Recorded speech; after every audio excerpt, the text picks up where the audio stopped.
दोस्तों इस वीडियो में बहुत ही जय हिंद के साथ इस वीडियो को मैं स्टार्ट करना चाहता हूं कि बहुत ही सुंदर वीडियो है।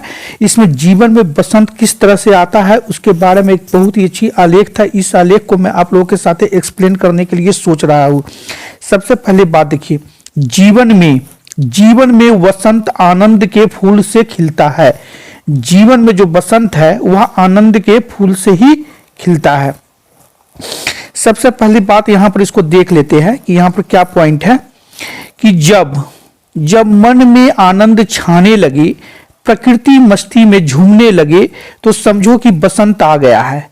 बसंत पंचमी तो बस इसके आने की तस्दीक करती है, लेकिन असली वसंत तो तब है जब मन से सारे भय और विकार दूर हो जाए, और यह तभी संभव है जब मन के भीतर आनंद खिले, और इस आनंद से जो प्रेम के फूल खिलते हैं वही जीवन में बसंत लाते हैं।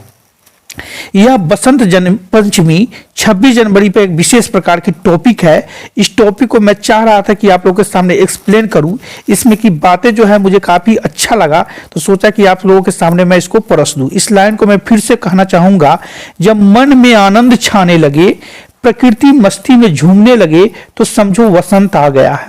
वसंत पंचमी तो बस इस आने की तस्दीक करती है, लेकिन असली बसंत तो तब है जब मन से सारे भय और विकार दूर हो जाए, और यह तभी संभव है जब मन के भीतर आनंद खिले। इस आनंद से जो प्रेम के फूल खिलते हैं वही जीवन में बसंत लाते हैं। दोस्तों अब देखिए, यहाँ आलेख को काफी ध्यान से हम लोग पढ़ेंगे कि किस तरह से ये सारी बातें हैं कि ऋतुओं के कालक्रम में आने जाने वाला वसंत प्रकृति की सृष्टि की क्रियाओं पर और किसी विशिष्ट कालखंड पर निर्भर करता है। ऋतुओं के कालक्रम में आने जाने वाला वसंत प्रकृति की सृष्टि की क्रियाओं पर और किसी विशिष्ट कालखंड पर निर्भर करता है। उसको अपने समय के आने की प्रतीक्षा रहती है, परंतु एक वसंत मनुष्य के मन में भी आता है। जब हृदय में गुरु प्रेम का फूल खिलता है तो इस बसंत के रंगों से जीवन रंग बिरंगा हो जाता है। ऐसा व्यक्ति के लिए सदा सर्वदा बसंत ऋतु खिली रहती है। जब प्रकृति में खिलते हुए फूलों को, गाते हुए परिंदों को, तान छेड़ती कोयल को देखता है तो लगता है कि ये सब मस्त हो रहे हैं, क्योंकि प्रेमी मन का मस्त हो गया है। इसीलिए उसे अपने प्रकृति में मस्ती महसूस होती है। प्रेमी का अपना मन गीत गाता है तो उसे लगता है कि प्रकृति भी गीत गा रही है। और आगे देखते हैं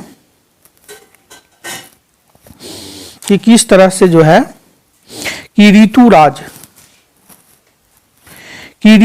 बसंत के उत्सव के दिन मां सरस्वती का पूजन होता है। ऋतुराज वसंत के उत्सव के दिन मां सरस्वती का पूजन होता है। भक्तजन कुंभ में स्नान करते हैं। ज्ञानी लोग इन प्रथाओं का पूरा आदर और सम्मान करते हैं, पर उनकी इनमें बहुत अधिक रुचि इसलिए नहीं होती है क्योंकि जो बसंत बाहर खिलता है वह पतझड़ के बाद और गर्मी से पहले आने वाला वसंत होता है। ऐसे ही जब जीव की संसार की क्रोधाग्नि में झुलसता है तो यह ग्रीष्म ऋतु होती है। जब यह विषय वासनाओं में बहकर अपने जीवन की लक्ष्य को गवा देता है तो यह उसका पतझड़ होता है।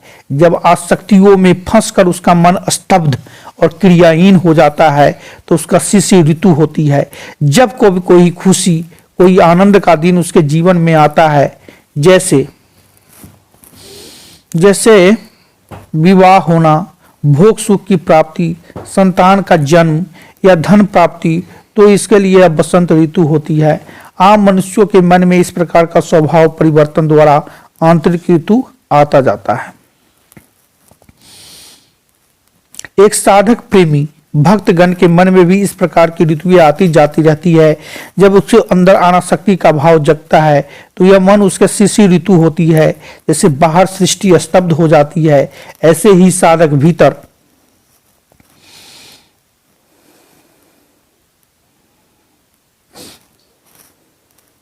अनासक्त और स्तब्ध हो जाता है। जब साधक के मन से मोह, लोभ, आसक्ति ये विकार गिर जाते हैं तो उसके मन से पतझड़ हो जाता है। बहुत अच्छा बात है कि जब साधक के मन से किसी तरह का मोह हो, किसी तरह का लोभ हो, किसी तरह की आसक्ति हो, इस सारे अगर दुष्प्रवृत्तियां यानी विकार गिर जाते हैं तो उसके मन में पतझड़ हो जाता है। जब एक प्रेमी साधक अपने सदगुरु के प्रेम में सराबोर होकर के अश्रु बहाता है, तो प्रभु की भक्ति में रात रात जगता है, तो यह साधक के मन का सावन होता है। जब साधक अपने आप को तपस्या में, व्रतों में और नियमों में तपाता है, तो उसके भीतर ग्रीष्म ऋतु आता है। तब वह संकल्प और संयम की अग्नि में जीवन को तपाता रहता है। एक सन्यासी के लिए सुबह 3:30 बजे ब्रह्म मुहूर्त होता है। जब वह इस समय उठ करके ठंडे जल से स्नान करता है तो वह इससे भी स्वयं को तपाता है। देखिए, एक सन्यासी के लिए सुबह 3:30 बजे ब्रह्म मुहूर्त होता है। जब इस समय उठ करके वह ठंडे जल से स्नान करता है तो वह इससे भी स्वयं को तपाता है। जब उसके भीतर अनहद नाद घटित होकर के आनंद का कमल खिल जाता है तो वह उसके मन का वसंत होता है। जीवन से भय के चले जाने का नाम खिलना, आनंद, प्रसन्नता है। जीवन से जैसे ऑटोमेटिक आपके भय चला जाएगा तो आपका जीवन खिलना, आनंद, प्रसन्नता हो जाएगा। तमस की नींद का यह अंधकार बहुत घुटन देता है, पर जागृति की होश की स्थिति सर्वदा उसके नित्य शुद्ध, बुद्ध और मुक्त स्वरूप की पहचान करा देती है। देह भाव से ऊपर उठ करके मनुष्य देख नहीं पाता है। देह भाव से ऊपर उठ करके मनुष्य देख ही नहीं पाता है कि इसके विपरीत जिसके हृदय में बुद्धि का जागरण हो गया है वह सभी प्रकार के भयों से मुक्त हो जाता है। मिट्टी को गूंथ करके कसोरा, घड़ा, सुराही, प्याला, थाली से ये सब बर्तन कुम्हार बनाता है। ये चीजें अगर अपने आप को कसोरा, घड़ा, सुराही इत्यादि मानने लगेगी तो उसके टूटने का डर नहीं होगा, तो उसके यह टूटने का डर नहीं होगा। देखिए कितना अच्छा बात लिखे हुआ है कि मिट्टी को गूंथ करके कसोरा, घड़ा, सुराही, थाला, थाली ये सब बर्तन कुम्हार बनाता है। ये चीजें अगर अपने आप को कसोरा, घड़ा, सुराही इत्यादि मानने लगेंगी तो उन्हें टूटने का डर होगा। पर अगर ये बर्तन ये जान लें कि उनके आत्मबोध हो जाए कि मैं तो मिट्टी की हूँ, फिर क्या उनके टूटने का डर हो सकता है? क्या मिट्टी को कुछ टूटना फूटना हो सकता है? इसीलिए मैं देह हूं, मैं देह हूं, यह लाइन देखिए, मैं देह हूं यानी मैं शरीर हूं। ऐसा जब मनुष्य जानता है और मानता है तो फिर मरने के लिए भय के कारण दुखी रहेगा ही। देखिए, मैं देह हूं, मैं शरीर हूं, ऐसा जब मनुष्य जानता है और मानता है तो फिर मरने के लिए भय के कारण दुखी रहेगा ही। परंतु मैं देह नहीं, इस देह रूपी मंदिर में मैं आत्मदेव रहता हूं। क्या मुझे मरने का भय होगा? जब मैं जन्मा ही नहीं हूं तो मुझे मरने का भय कैसे हो सकता? शरीर जड़ है और मैं चेतन हूं, इस तथ्य में कभी कोई बदल नहीं होने वाला है।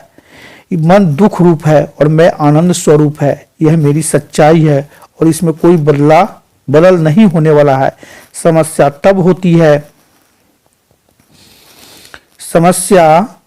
होती है जब आप इस देह, मन, बुद्धि को सत्य मानने लगते हो। शरीर है तो मरना धर्मा, पर यह जीवित ही रहे, यह मरे नहीं। इस चिंता में लोग मरे चले जाते हैं।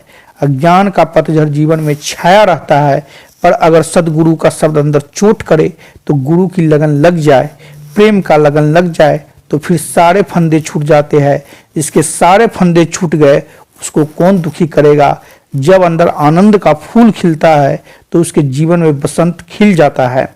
बसंत का खिलना।